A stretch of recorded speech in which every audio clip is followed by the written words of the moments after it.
Once the investigation is complete, we will have to conduct an individualized assessment of the evidence to see what charges should be filed against which individuals that participated in the demonstration yesterday. Unfortunately, 48 hours, as you can imagine, and actually what turns out to be less than that, given the timing of the arrest, is not sufficient for this investigation to be completed by the California Highway Patrol, nor for my office to review evidence in order to make this charging decision.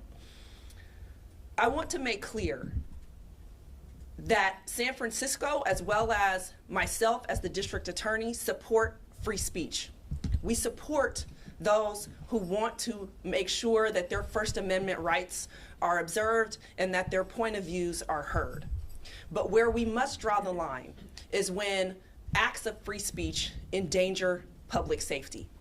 And just like we saw with the Bay Bridge protest 2 months ago, we now have a similar situation that took place on the Golden Gate Bridge yesterday. And we must make sure that public safety is observed in San Francisco, and that is what we are committed to doing. But at this time, we have to wait for this investigation to be completed before we can make the necessary charging decisions to go forward. And so at this time, I'll answer any questions that you have. So basically that means that they're all going to be released. So that does effectively mean that they will be released upon that happening, as we anticipate that we will not be able to make that decision at 4 p.m. So let's not shout. Let's raise hands and stuff so we can see everybody. We'll start with you, then we'll go to Sergio, and then we'll go to Christian. Go ahead. Thanks, Randy. Are any of the 78 that were arrested in November among the 26 arrested yesterday? At this time, none of the people who were arrested on the Bay Bridge were arrested yesterday on the Golden Gate Bridge. As part of the event on the Golden Gate Bridge, there were also several vehicles that were towed, and it turns out that people were chained to people sitting within those vehicles. Are those vehicles going to remain impounded as part of evidence as part of this conspiracy charge? So we are still in communication with the California Highway Patrol about the status of evidence in their investigation, and so I don't have an answer for you on what will happen with those vehicles, but there will be discussion about that. So two questions, kind of. One is wondering what the felony charges is. Are we talking about the false imprisonment, which the CHP had talked about yesterday, or the conspiracy, since this did appear to be a coordinated effort? And then I also don't understand how the clock works, because you said 48 hours, and by my clock they were arrested around 1 o'clock yesterday afternoon on the bridge. So to my math, that's about 26 hours right now. Yes, so to your second question, I want to make sure that folks understand the way this works. It is very confusing. Because they were arrested at around 1 p.m., unfortunately, in order for us to make a decision on what would normally be the 48-hour clock, it would not be sufficient legally. And so it puts us having to make the decision today. I know that doesn't make a whole lot of sense to folks, but unfortunately, because they were arrested before 4 p.m. yesterday, it moves up the clock a bit. Okay. And then the felony charges, yes. What felony charges? And so it's a felony conspiracy charge, a conspiracy to commit the handful of misdemeanors that they were booked on. Yeah. Is there a possibility that there may be some people? What kind of things would you like the CHP to further investigate that would possibly satisfy that charge or any of the other charges that they're facing? So first and foremost, we want them to pull any video that was taken of the demonstration, both from official cameras that are on the bridge, as well as there's a number of videos that have been posted to social media that bystanders and folks who were trapped on the bridge took.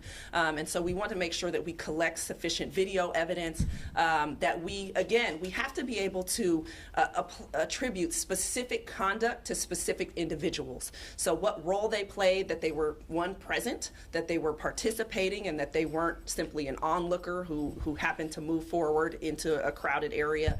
We need to be able to make sure that we can pinpoint who was doing what.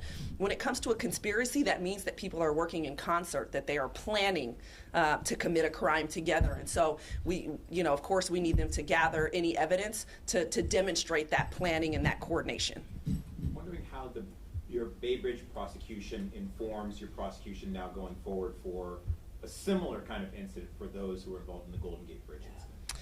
As always, we apply the facts to the law. We will never stray from that as a San Francisco District Attorney's Office. We look at conduct and we assess whether or not, based on the law on the books, whether somebody's conduct has risen to match what is required under the law. And so that is what we will continue to move forward on. In this particular instance, the CHP did make an arrest for this felony conspiracy charge, and so we are now tasked with evaluating whether or not their conduct rises to that level. And so that does require a certain amount of evidence for us to feel that we can meet that burden beyond a reasonable doubt. We certainly want to make clear in any situation, though, that when people violate the law, that there will be accountability. Nora? Were you frustrated with the outcome of the 78? And I know that there's been some confusion about the outcome of the 78 Bay Bridge protesters case. What I've heard recently, as recent as yesterday, are beliefs that we dismissed the charges in that case, or that we are who made an agreement to 5 hours of community service and a dismissal. And that's actually not true. We filed those charges. We maintained that we were moving forward with that case, but those misdemeanor charges were diversion eligible by statute. So the law actually makes those charges eligible for diversion. And so the judge in that case is who offered those defendants diversion.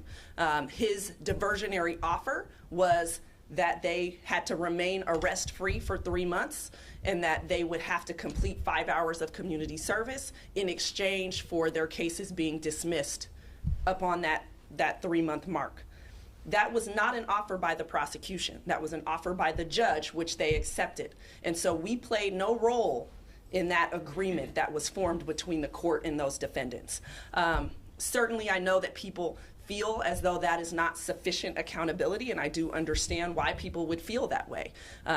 When we see these types of acts happen and the danger that they pose to the people who are on the bridge, who might be suffering medical emergencies, who might have significant things that they're trying to get to, people trying to get to medical appointments or procedures, we take that very seriously. If there was a natural disaster like an earthquake and somebody is on that bridge and trapped, that is a serious situation, a life-threatening situation, and so we do take that seriously. Unfortunately, I've learned in this job that there are many things that we don't control, and one of them is when the court decides to make that type of offer. Is it fair to believe that these cases will turn out the same way? It is a fair risk that if misdemeanors are all that's charged, that the court would similarly make that same offer to this group of defendants. To your knowledge of the people who were arrested in Alameda County, do you know if those were involved in the 78? And as a follow-up, if there are any, does that affect their prior charge or agreement with the court? So I do not have information about whether or not those arrested in Alameda County for the 880 demonstration have any overlap with our Bay Bridge 78. Should we find out that there is overlap, that any of the individuals from the Bay Bridge case were involved and arrested in that demonstration, it certainly is something that we would present to the court as evidence for why they should not get the benefit of the court's offer. Wondering, it might be hard to say, is there any way to have an idea of what their timeline might look like? Because if these individuals are being released, there's presumably the investigation is still underway. Is it just as long as the investigation takes, or is there some statute that you have to meet it by some certain date or anything like that? At that point, we are just up against the statute of limitations, which is, for misdemeanors is 1 year, for felonies is 2. And so, of course, it's not going to take that long. We do expect this to take at the very least several days, because again, it's not only the gathering of the evidence and the presentation to this office, but it's also my office's ability to review the evidence as it relates to 26 different suspects. And so that does take time.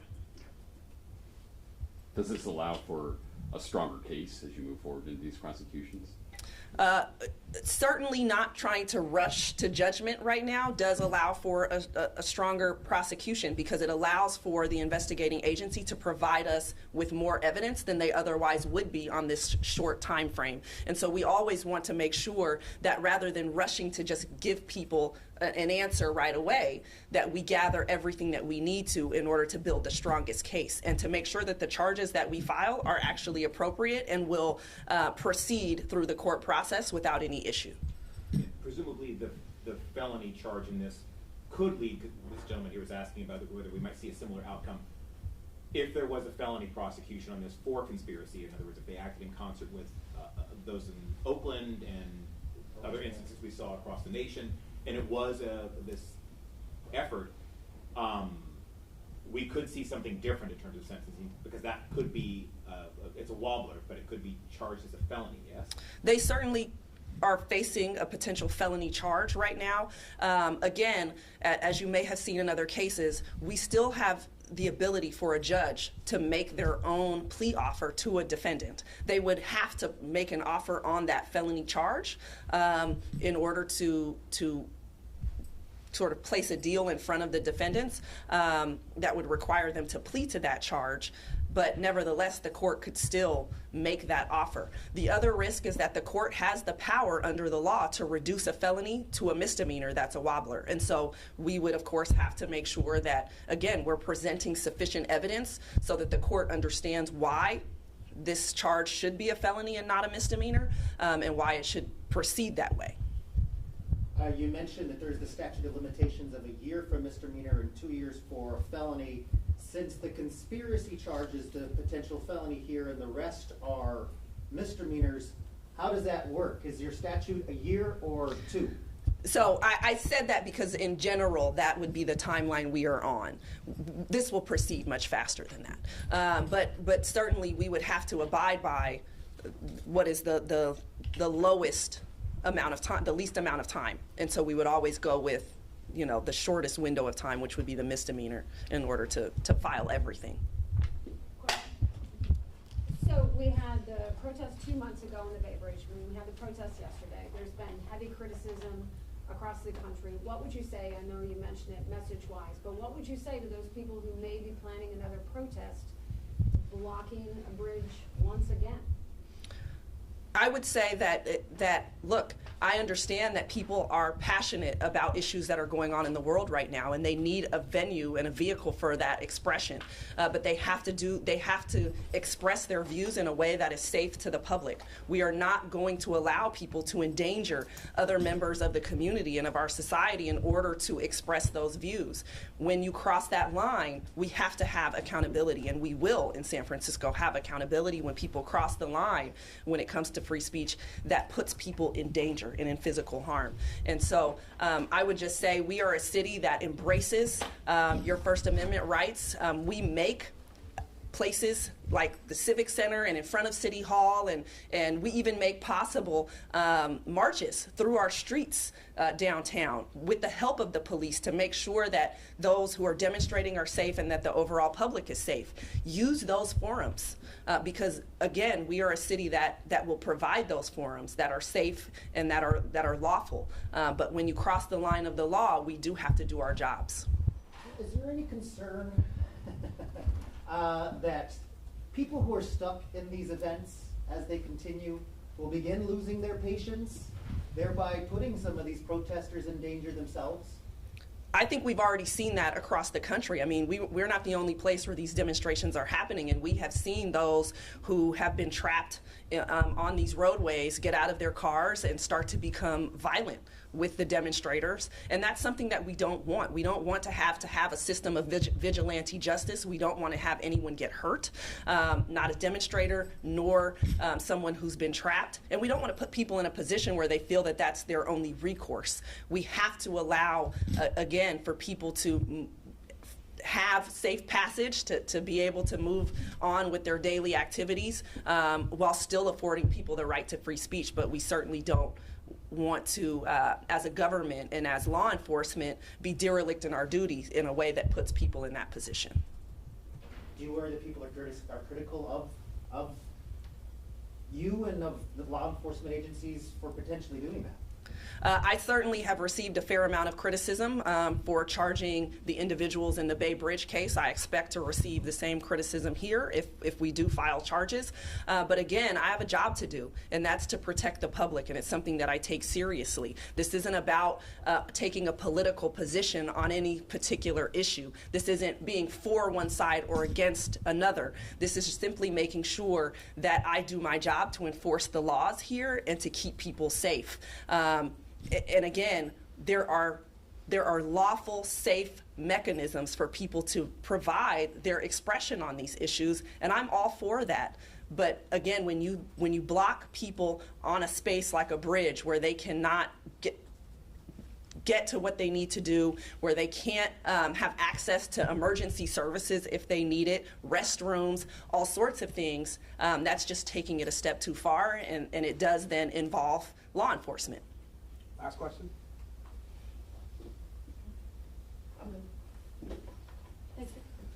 So I just have one more thing that I'd like to say, which is this is an active and open investigation. Anyone who was falsely imprisoned on the Golden Gate Bridge on April 15th, 2024 is urged to contact the California Highway Patrol at 415-924-1105 or via email at chpmarin@chp.ca.gov.